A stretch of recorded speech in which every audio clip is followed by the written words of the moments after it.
The Indiana Pacers may be in a 2-0 hole after falling to the Cavs 117-111 in Game 2 on Monday night, but Paul George, don't blame him, he is dominating in this series. 32 points, 8 boards, 7 assists in the Game 2 loss. Those were all team bests.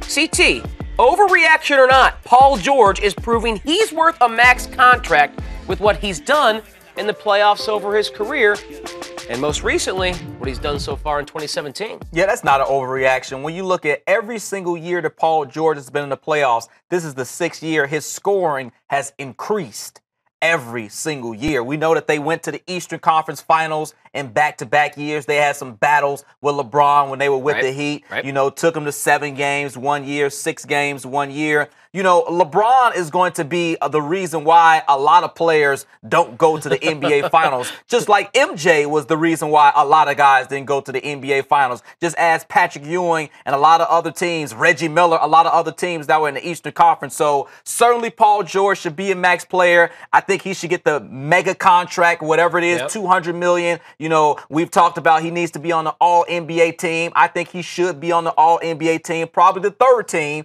but he still should be on there. And when you look at a guy like Mike Conley, I always kind of go back to him. 5 years, $153 million.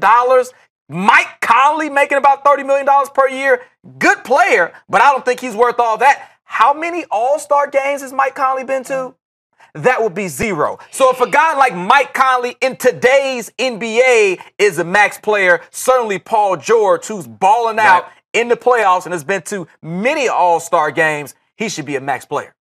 The unfortunate thing for George is he may need to find another gear, may need to find another level of production, because right now it's just not quite enough as the Cavs win Game 1 by 1 point, Game 2 by 6 points, and as they go back to Indy for Game 3, Paul George and the Pacers down 2-0 to the defending NBA champs. Again, don't blame Paul George, but he may need to find a few more buckets to get the Pacers on the board in this series. For more on the first couple games from the Cavs and the Pacers, search those two teams on your favorite 120 platform and find those conversations waiting for you on demand.